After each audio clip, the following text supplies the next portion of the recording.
This is the Thoughtful Travel Podcast. I'm your host, Amanda Kendall of the notaballerina.com travel blog.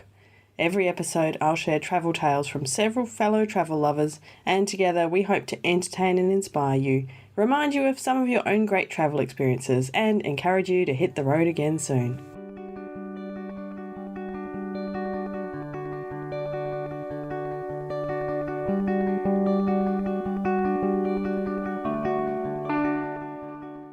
Hello and welcome to episode 19 of the Thoughtful Travel Podcast. Today we're talking about how travelling with kids is good for everyone. It's good for the kids, it's good for the parents. I think there's so much to be gained by taking your kids travelling. I'm feeling that particularly at the moment, to be fair, because it's school holidays here and we're not travelling, which means I've got 2 weeks at home with my lovely 6-year-old to juggle no routine of school, but not much else. He loves to hang around at home. In fact, I hope you can't hear the Lego rattling in the background. I've tried to soundproof myself into my office as much as I can, but I can still hear the Lego outside. So hopefully you can't. But it makes me really wish that we were travelling somewhere this holidays. But, I'm not made of money and we can't hop on a plane every holidays, although my son thinks that would be a good idea. Just the same, we're here having a staycation and I'm dreaming about taking him travelling instead. And today I'll have 3 different guests who have some great ideas about why travelling is good for kids and for the parents as well. But before I get on to them, I just was thinking about some of the benefits of travel for kids. Obviously, I travelled as a kid, as a 9-year-old. My parents took us on a 6-month camper van trip around Europe. Very, very budget, very sort of backpackery. And it's absolutely changed my life and I'm really grateful for it. And I definitely wouldn't be recording this podcast today if I hadn't had the chance to travel and get to know the world at a young age, I think. And I can see in my own son, there's so much that he's learnt from the trips we've been able to take already. He just has this bigger kind of world view. He understands where we are and how we fit into the world, I think. He understands a lot more about differences in culture and people and languages. And now that he's in full-time school, he's got a huge interest in history and geography and languages, and history is his favourite subject. And I'm sure that's because some of the things they talk about he can actually relate to so much better because they're places that he's been. So our first guest today is Bethaney of Flashpacker Family. They're a semi-nomadic family. They're, I think, temporarily back at home in New Zealand now, but they do tend to travel otherwise fairly non-stop. And she's been travelling with 2 very young children and has a lot to say about the benefits of it. And the first thing I asked her was about those naysayers who say, oh, what's the point of travelling with young kids if they won't remember it? There's no reason that they should have to remember it. And it's not about the things that you do. It's about like building memories as a family unit and bonding and,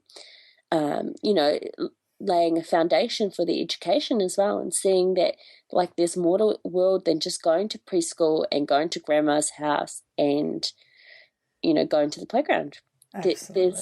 There's so much forming that goes on in those like really early years, like between 0 and 5. And why would you not take your kids traveling when if you want them to be worldly and global, and why would you not get them out there like from like day 0 almost? Oh, I completely agree. Yeah. You're preaching to the converted. But yes, exactly. I mean, what kind of things do you think your kids have learnt from travelling that they wouldn't have learnt if they'd just been at home in New Zealand all those years? They're very, very adaptable. Like they can work in any situation. They're very good at talking to adults. Well, which is a skill that like a lot of children, I said, they don't have. They can't talk to adults, whereas Ruben can just walk up to people and have a conversation for 10 minutes about, this, that, the other thing, or where are you been? He knows all those traveller questions that you ask him. Like, yeah. Where have you been? Where are you going? Oh, I went to Mexico. We went to Chichen Itza. This, that, and the other thing.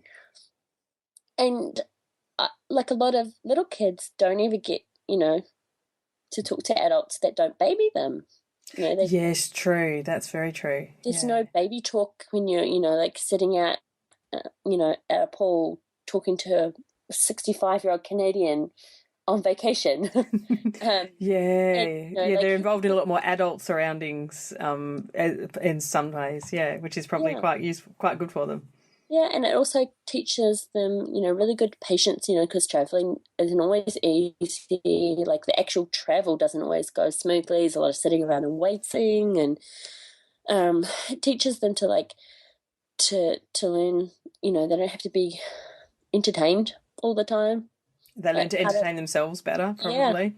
Yeah. Part of the journey is just kind of learning to be patient and really have to entertain yourself. And I guess we still treat them like they're children, but we don't baby them. We're really open to talking to them about where we're going, and we always talk about it, a destination a lot before we get there, so they know what to expect. And it really doesn't matter to us if they remember it or not. No. But we know that we've been there, and we often talk, incorporate into our bedtime stories, chats about things that we've done in the past. Or Ruben loves hearing stories about, that time we were in, Paris, or that time we were in Canada, or, he often has little memories, and it will just be something completely random, like that when we were in Malaysia, the hotel we were in really smelled like smoke. Yes. So we had to ring and ask to move rooms. And if you ask him what he remembers about Malaysia, it's that one little thing. Yeah, they're funny like that, aren't they? That's right. Yeah. But it's still a memory that's important, and that still has taught them a lot. And it's in a different country. And I know someone was asking my son the other day about his experience on the A380. He'd said he'd been flying once on an A380. What's it like? And he said, well, they have really good apple juice, but sometimes they run out of apple juice. And that was his biggest memory of it. And I don't remember them running out of apple juice, but I'm sure he's right, because he would remember stuff like that. But I think that's great. I don't care that he doesn't remember, the details of how many people were on or where we were going or whatever. But it's all an important building block for their future. Yeah, and it doesn't really even matter what the memory is. Like Ruben came to me tonight, and he's got this Lonely Planet Kids travel book, so it has a page on every country, and so he was flicking through it tonight, and came downstairs, and he's brought me the page in Vietnam and said, I think we should really go here and do this. And he pointed to a picture of a water puppets show. Yeah. And I'm like, River, we did that already. And he couldn't remember. But we sat down and we had a conversation about it, and we went through and he looked at all our photos and watched the videos, and we ended up talking about that whole part of the trip. Fabulous. Just because he wanted to talk about, he wanted to talk about Vietnam. He knows he's been to Vietnam, but he couldn't remember doing this specific thing, and it doesn't really matter. No, because that's right. It, and we have photos and we have videos and we can talk about it. Yeah, absolutely. Yeah. Yeah, no, I agree. And I think what annoys me about that argument of they won't remember it is that also adults, we often don't remember quite a lot of our experiences either. Exactly. And we need the photos or the videos or the journal or whatever to prompt us as well. And there's nothing wrong with that. So yeah, and I mean, if you think about what you can remember from your own childhood, it's never something big. It's always tiny little feelings or sensations or just little snippets of memories. But they're not unimportant. No, that's right. They're still important. They're still what makes up who you are, and we just feel like we're giving them so much by traveling with them, and also it gives you so much time to bond as a family unit, and for children to spend time with both parents. Bethaney and I think so much alike on all of this stuff, so it was great to chat to her about the benefits of travelling with really young kids. My next guest today is Lisa Luken from Simple Joy Living. Now, Lisa has recently, in the last few years, started travelling with her husband and their 3 children. At the moment, the youngest is 7, so they're sort of the next step up from Bethaney's children. And I love chatting to her about how they prepare the kids for the trips, for sort of month to 2 month long road trips mostly. And also some of the interesting lessons they've learned along the way about how to travel well with 3 kids. I think overall what I found is that we set off with the best of intentions. Actually, I should say we start planning the trip with the best of intentions, getting excited, a couple months before. We spend a lot of time reading about the trips. We try to read books like the Laura Ingalls Wilder books. She grew up in the Midwest, and I read that book as a child, and I still actually had those books. So we'd read them to our kids over the period of, a year or two. It took us forever. But we went and traveled and saw where she lived in South Dakota, and it made such a rich experience. So that we spent a lot of time preparing for the trip by trying to learn about the geography, learn about the culture. I try to put it in perspective for other kids that have lived in that age with the Laura Ingalls Wilder books. So we get excited about the planning phase, but then the right before the trip always kind of turns into this stressful time where I think, what was I thinking? Why are we doing this trip? We're never going to be ready. And somehow it always works out. And I'm leaving tomorrow for a 10-day RV trip, and I am in that same boat. Not quite it gets better every time, but I'm definitely in how's this going to come together? But with that, actually, my kids have gotten very resilient in knowing, okay, it's time to pack for the trip. Last year, our big 5.5-week trip, we did, I guess it was almost 6 weeks. We each kid had a backpack, and as did we, and we had a bag of food and a bag for the dog and some books and stuff for other things. But we each ended up having 2 things to carry on this trip. And they now, ever since that trip, they know how to pack their bag. And when we go for 2 days, they're like, oh, I have so much room in my tiny backpack. It's only 2 days. But, so they've gotten really good at getting prepared, which has been very helpful and making it not as stressful to actually get out the door. But one of the things that we found when we're actually on the trip, so once we get past that, okay, how is this going to work? We're on the road.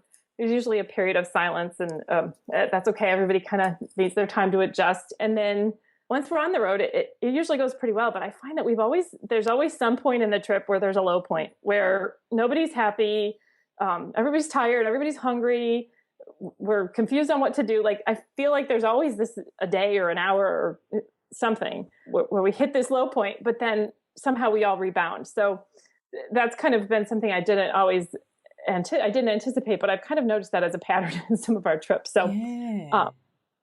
I guess just thinking, it's that releasing perfectionism that, you're going to plan this grandiose trip and everything's going to go as planned and it's all going to look like the pictures you see on the internet, and know that it's okay that it doesn't. And one example I'm thinking of is, I'm thinking a couple things that some of the best memories we've had from our trips have come from times when things have gone wrong. And last year in the RV, we were in Las Vegas, or we hadn't made it to Las Vegas yet. We were in Nevada, and suddenly there was one ant. The kids are like, oh, there's an ant in the RV. Well, a day and a half later, we have now spent most of our time in between stops getting rid of ants in the RV. Yeah. I think we had parked too close to a tree or something, and somehow, or came in on a shoe. I don't know what happened, but we Googled how to get rid of ants with, I happened to have some essential oil and some dish soap and something, and somehow I made this concoction. We used this, and we had a spray bottle from something there must have been a spray bottle underneath the RV. And so we ended up getting it all taken care of, but we laugh about that now. Yes, I bet. But at the time, I'm sure you weren't laughing much. Yeah, we were not. So the kids so when you release the perfectionism and know that it's not always going to be this perfect, pristine trip with incredible, idyllic memories, that's, I think, where it's kind of a make or break for even planning travel and then being on the road and making the best of it. So, don't be surprised when things go wrong, and just, do your best to get through them. Obviously, that's not a huge thing that went wrong, but there's a good example. Yeah. And, you just work around it, and then you look back and, those are the goofy things that the kids remember. And it just makes it so much fun to think back to all those times and know that we got through it, and it's funny now. Yes, I've just got this great mental image of ants crawling over your whole RV. It's wonderful. Yeah, the kids were like, "I'm not sleeping in this tonight. I'm not eating at this table. There's going to be ants." I mean, and they were tiny ants, which probably made it harder because we couldn't find them, and they were in a few centralized spots. But the kids insisted that it's 200 square feet, and we're living in it, we're driving in it, this is our world. Everything, yes, and it's infested. Yeah. Yes, but it was yeah. We laugh about it now, and I'm sure there'll be more things like that come up. But it's been fun. Yeah. Oh, I really love what you say about releasing the perfectionism, because I think traveling with kids really makes you do that. I've traveled a few times with my son, just the two of us, and that's really different to how I traveled, prior to having him around. And, normally, I'm a real get up and get going, and, lots of walking, lots of, seeing all kinds of different things. And as much as he's a great sport to come, he's a really good traveller, he's still, like, I'm thinking of a time when we were in Malaysia and he was only 3.5 years old, and a 3.5-year-old cannot just go all day, every day. As much as I would like him to. So I really had to release that, that perfectionist ideal of all the things that I wanted to experience, or even just to be, out and about every day. I'm not necessarily, a tick off all the sites kind of person, but I didn't used to embrace, sitting at home or, in your accommodation for too long, because that to me was kind of a waste of time. But I did learn I had to pace him, and therefore pace myself as well, and spend, half a day at home in the hotel room playing cars and, building roads with hotel stationery and stuff, so that we could then go out and, trek up, several hundred steps to a really nice temple. So, so I had to learn this lesson of releasing those expectations as well. Chatting with Lisa reminded me why travelling with kids is good, not just for the kids, but for the parents too. I definitely learnt that lesson about releasing perfectionism when I began to travel with my son, and I think that's a good lesson to learn. My final guest today is Adam Beck from Bilingual Monkeys, and his kids are sort of a similar age to Lisa's kids, but with the difference that they were born and have grown up in Japan, and now and again they get the chance to go back to America, and his kids love to travel, he says, and one of the most useful parts of the experience for them, from what I can gather, is the chance to compare two very different cultures and learn from the differences between the two cultures. Well, they love it. They love to travel anyway, so they want to go anywhere. It almost doesn't matter where we go. If we're going on a bus or a plane or, a pack mule, they'll be happy to That's join. Excellent. Yeah, so they love to travel. They really like that sort of stimulation, I think. But of course, when we go back, we rarely return, unfortunately, because it is quite a distance. It takes quite a bit of time and expense. And so it's, every 3 to 5 years, really, at this point. So anyway, when we do go back, the main mission is to see family and friends, and they're kind of scattered about in the Midwest, which makes it somewhat difficult. And that's also what makes the trips difficult. But they're very excited to see loved ones again. And they're also very excited about the scale of the lifestyle there. And what I mean by that is, I mentioned before, the portions are big, but that's not the only thing that's big in the United States. It depends on where you live. And I guess in bigger cities, it's a little bit different. But, we're from the Midwest in a smaller town, and, there are huge houses comparatively and huge yards, and there's so much space. And we just don't have that kind of space here. Even the roads are very narrow where we live. Right. And, which lack sidewalks in many cases too. Yes, So, I remember that from Osaka too, yeah. Yeah, they just love that space and being in these large, roomy houses with the carpeted floors and the central heating and, all the comforts of home we don't really have here. So, they really enjoy that, and they enjoy going to the stores with, going into the cereal aisle and seeing, 3.5 million different kinds of cereals. Oh, yes. And so, the scale is something that I think kind of overwhelms them, but in a very exciting way. And I'm not so sure, of course that would kind of, their feeling would that feeling would probably fade over time if we were there for much longer than a few weeks. But, during that time, it's quite exciting for all of us, I think.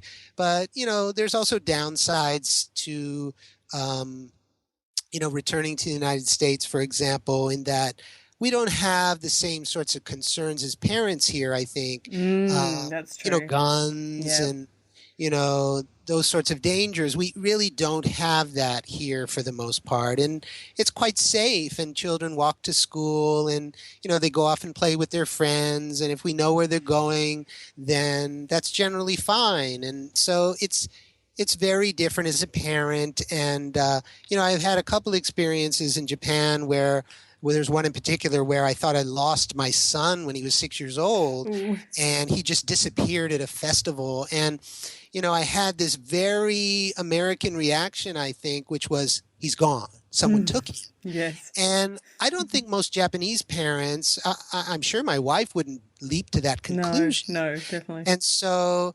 it all worked out fine. And, he ended up wandering home by himself in the dark. And, I don't know how he did it, but, he did. And I was just so relieved that he was okay. But it brought up all these, issues for me as an American parent. I am American, and I have I have that backstory, right? Yeah. So I just appreciate the fact that my children are able to grow up and that I'm able to parent them in a culture that is relatively safe for children. And, America, I'm sure is relatively safe too still. And it was that way when I was a child. But, there are still issues that parents have to deal with that parents in Japan really don't. Yeah, and so for sure. That's on my mind. Those sorts of issues are on my mind when we take these trips back to the United States. I really think Adam's kids have such an interesting perspective, being able to grow up knowing quite a lot about both the Japanese cultures and that of the United States. So much for them to learn and experience. Now, I'm not going to go on and on about how I absolutely think kids should have the chance to travel, because I'm pretty sure you already know what I think about that. But I hope that the experiences of these three guests have given you some more food for thought about the many benefits of travelling for kids and for their parents. And to be honest, for the people around them too, I think. And if you are considering travelling with kids of any age and having any doubts, I just say forget those doubts and just go for it. I'm pretty sure there are basically no disadvantages for the kids or for you of travelling around the world with your children in tow. The only tricky bit, I have to admit, is long-haul flights can be a bit annoying, but to be honest, they're annoying for me as an adult on my own as well. And they do end, and then you're somewhere new, so it's totally worth it. So thank you so much for listening to episode 19 of the Thoughtful Travel Podcast. A very big thank you to my guests, and let me tell you a little about them so you can look them up further if you want to. First of all, we had Bethaney Davies from Flashpacker Family, and you can find Bethaney at flashpackerfamily.com. Lots of useful posts there, especially if you're travelling with young children. She's got some really useful tips, so do have a look at that. Secondly, we had Lisa Luken at Simple Joy Living, so she's at simplejoyliving.com. Lots of interesting stuff there, but in particular, stuff about travelling with several kids on road trips, tips for packing and that kind of thing. And finally, my last guest was Adam Beck from Bilingual Monkeys. And if you, like me, have a goal to bring up your children bilingually, then Adam's site is full of tips, and his new book, Maximise Your Child's Bilingual Ability, is also something you probably need to check out. I'll leave a link in the show notes. Also, if you want to know a bit more about travelling with kids and kids on travel, then do go back to episode 8 of the Thoughtful Travel Podcast. I spoke with other parents about the benefits of travel for kids, and it even featured my own 6-year-old and his cousins chatting about why travel is so wonderful. These details and all the rest will be in the show notes. And for this episode, you'll find the show notes at notaballerina.com/1919. If you have enjoyed the Thoughtful Travel podcast, I would really appreciate it if you could leave a rating or a review in iTunes. It helps other people to find the Thoughtful Travel podcast. You can also get in touch with me on Twitter at Amanda Kendall. You can use the hashtag ThoughtfulTravelPod. But if you prefer to chat on Facebook, then just look up Not a Ballerina on Facebook and get in touch with me. Now, I look forward to talking to you again in episode 20, which is coming up next. It seems like a bit of a milestone, so I've got something a little bit different planned to celebrate episode 20 of the Thoughtful Travel podcast, so I'll talk to you then.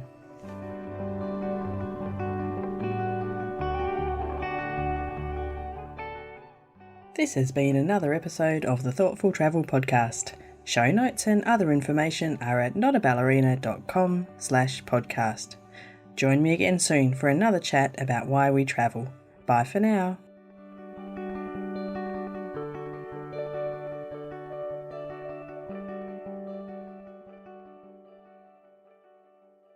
Jackrabbit FM. For your ears. Who is that? Hi, Podcast.